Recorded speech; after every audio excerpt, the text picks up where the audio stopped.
Yeah, cheese. Cheese for the win. Okay. Cheese, just like that.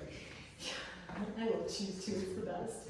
So an alternative way to get dogs used to the environment, and usually what I do is I set this up out right outside of my doorway. I know your location's tricky, but I'm like, I do this in yards and doorways, and I'm like, I'm gonna put you on a leash. I'm gonna set up some stations where they can lick and sniff and chew and get invested in a station of good things. And then I would do the same thing that I kind of do with the Super Bowls, which is once he's done with that cheese, I'm gonna wait until he looks at me, excuse me, and then I'm gonna move to the next station.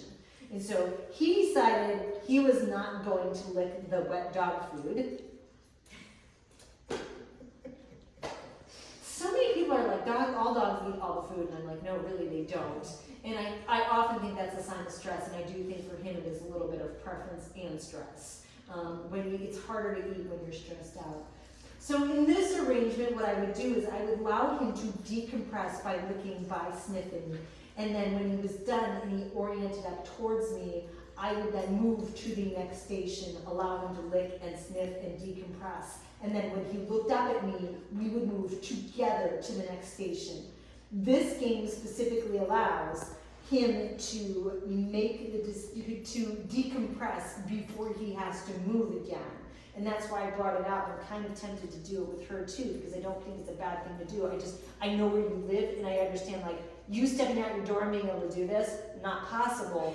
But if you go, this might be another option for you down the road, and just be like, or maybe you just do one out the door and then back in the door. But I like this a lot because sniffing, licking, chewing, and sniffing are how dogs decompress, beyond teaching them to take a deep breath on cue. And then the next catch is I put down too much cheese on this one, and now he's licking every last bit of it. So I'm waiting, yes! And now we get to go to this one. And so this is the slowest station, but what I'm trying to do is I'm gonna try to be like, how about you decompress, and then you check in with me and we move together. And that's what you're looking for when you set this up. And this sheer luck of the draw, because there's cheese on the third one too, I will probably let him clean this out, and then I'll move to the next one.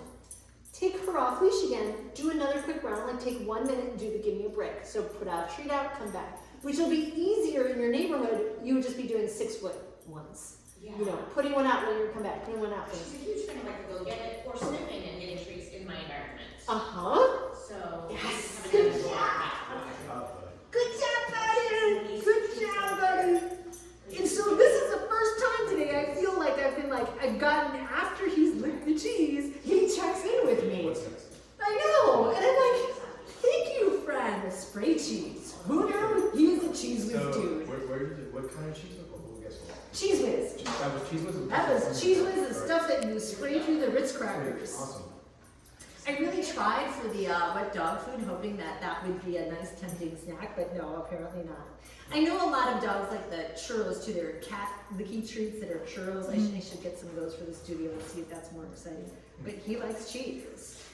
And so this is one of those, like, if you have a little bit of a front yard or a little bit of a backyard, if you put him on a leash and you set up some stations, this might be super helpful for him, because you're starting to teach him that when he's on leash, he can relax, he can decompress. And that checking in with you gets you to move again. And that's kind of what I want to teach him, because it's been really hard to teach him in here because he's so environmentally concerned. Yeah.